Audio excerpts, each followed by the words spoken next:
بسم اللہ الرحمن الرحیم۔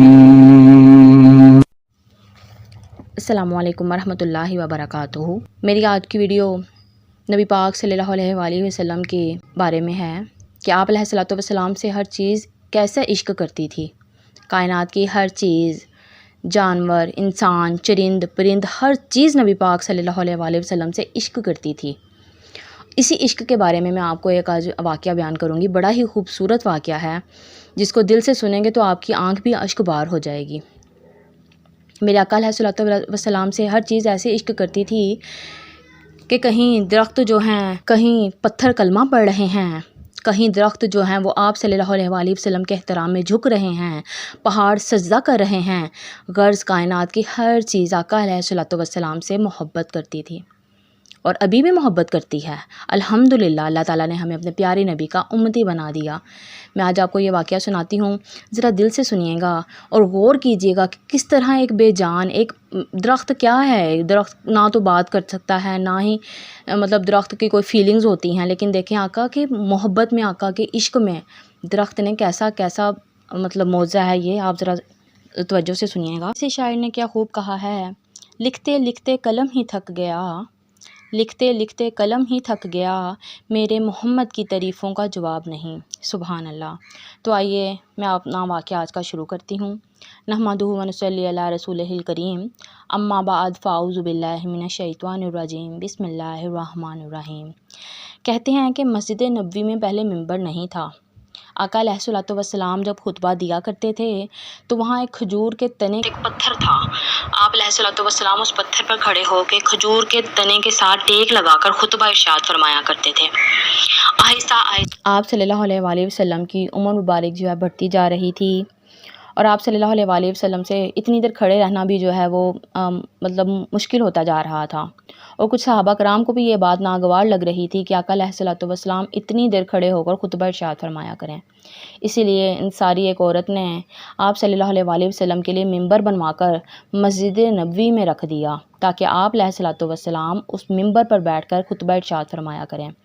تو جس دن آپ علیہ الصلوۃ والسلام اس ممبر پر خطبہ ارشاد فرمانے کے لیے تشریف لائے اور آپ صلی اللہ علیہ وآلہ وسلم اس کھجور کے درخت کے پاس سے گزرے، تو خدا کی عزت کی قسم سب لوگ جو وہاں موجود تھے انہوں نے اس کھجور کے تنے میں سے اتنی اونچی اونچی رونے کی آواز سنی، اتنا تڑپ تڑپ کر وہ کھجور کا تنا رونے لگا کہ اس وقت جتنے بھی صحابہ کرام وہاں موجود تھے ان سب کی آنکھوں میں بھی آنسو آ گئے۔ آپ یہ غور کیجئے گا کہ کھجور کا تنا آقا علیہ الصلوۃ والسلام کی جدائی برداشت نہیں کر پا رہا کہ میرے آقا میرے پاس تشریف رکھ کر خطبہ ارشاد فرمایا کرتے تھے، اور آج آپ علیہ الصلوۃ والسلام میرے سے دور ہو گئے ہیں۔ سبحان اللہ، کتنی بڑی بات ہے۔ وہ کھجور کا تنا اتنی اونچی اونچی آواز سے رونے لگا کہ سب لوگ حیران ہو گئے کہ یہ رونے کی آواز کہاں سے آ رہی ہے۔ تو میرے آقا علیہ الصلوۃ والسلام ممبر سے نیچے تشریف لائے اور اس کھجور کے تنے کے پاس گئے اور اس کو تھپکی دی، جیسے کوئی ماں اپنے بچے کو تھپکی دے کر چپ کرواتی ہے۔ اسی طرح آقا علیہ الصلوۃ والسلام نے اس کھجور کے تنے کو تھپکی دی اور اس کو چپ کروایا۔ سبحان اللہ، کتنی بڑی بات ہے کہ دیکھیں ایک کھجور کا تنا بظاہر بے جان ہوتا ہے، اس کو اس میں کوئی فیلنگ نہیں ہوتی، لیکن آقا کے عشق میں وہ بھی رو رہا ہے۔ تو آپ صلی اللہ علیہ وآلہ وسلم نے جب ستون کو اپنے سینے سے چمٹا لیا تو وہ سکون پا کر خاموش ہو گیا، اور آپ صلی اللہ علیہ وآلہ وسلم نے ارشاد فرمایا کہ ستون کا یہ رونا اس بنا پر تھا کہ میں پہلے اس کے ساتھ کھڑا ہو کر خطبہ ارشاد فرمایا کرتا تھا اور میں اب اس سے دور ہو گیا تو یہ رونے لگا۔ حضرت بریدہ رضی اللہ تعالیٰ عنہ کی حدیث میں بھی یہ وارد ہے کہ حضور اکرم صلی اللہ علیہ وآلہ وسلم نے ستون کو اپنے سینے سے لگا کر یہ فرمایا کہ اے ستون، اگر تو چاہے تو میں تجھ کو پھر اس باغ میں تیری پہلی جگہ پر پہنچا دوں، تاکہ تو ساری زندگی لوگوں کو اپنے پھل سے دیتا رہے، اور اگر تو چاہے تیری خواہش ہو تو میں تجھ کو باغ بہشت کا ایک درخت بنا دوں۔ اللہ تعالیٰ سے دعا کر دوں کہ تجھے باغ بہشت کا ایک درخت بنا دیں تاکہ جنت میں خدا کے اولیاء تیرا پھل کھاتے رہیں۔ یہ سن کر ستون نے اتنی بلند آواز سے جواب دیا کہ آس پاس کے لوگوں نے بھی سن لیا۔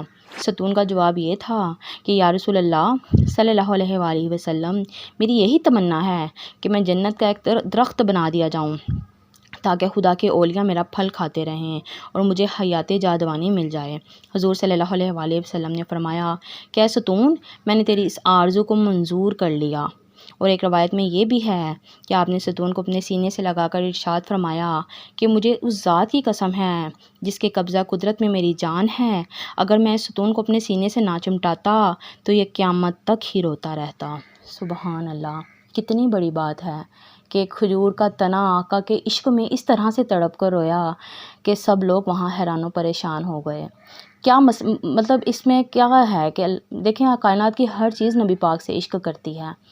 نبی پاک صلی اللہ علیہ وآلہ وسلم کا عشق اتنا ہے کہ اللہ تعالیٰ نے یہ کائنات ہی اپنے پیارے حبیب کی محبت میں بنا دی اور ہمیں اپنے پیارے نبی کا امتی بنا دیا۔ اللہ تعالیٰ کی اس عنایت کا تو ہمیں ہر وقت شکر گزار ہونا چاہیے، ہر وقت اللہ تعالیٰ کا لاکھ شکر ادا کرنا چاہیے کہ ہمیں اپنے پیارے محبوب نبی کا امتی بنا دیا۔ کچھ دولت پہ ناز کرتے ہیں، کچھ صورت پہ ناز کرتے ہیں، جن کے ہاتھوں میں دامن مصطفیٰ ہو وہ امتی ہونے پہ ناز کرتے ہیں۔ سبحان اللہ، اس واقعے کو دل سے ضرور سنیے گا اور اللہ تعالیٰ سے دعا کیجیے گا کہ اللہ تعالیٰ ہمیں بھی آپ علیہ الصلوۃ والسلام کے عشق میں مبتلا کریں، اللہ تعالیٰ ہمیں آپ صلی اللہ علیہ وآلہ وسلم کے نقش قدم پر چلنے کی توفیق عطا فرمائیں۔ تو اپنی ویڈیو کو اختتام کرتی ہوں اس دعا کے ساتھ کہ اللہ تعالیٰ ہر پڑھنے سننے والے کو زندگی تندرستی عطا فرمائے، اللہ تعالیٰ سب کی پریشانیوں کو دور فرمائے اور ہم سب کو پنجگانہ نمازی بنائے، آمین یا رب العالمین۔ وما علینا الا البلاغ المبین۔ السلام علیکم ورحمۃ اللہ وبرکاتہ۔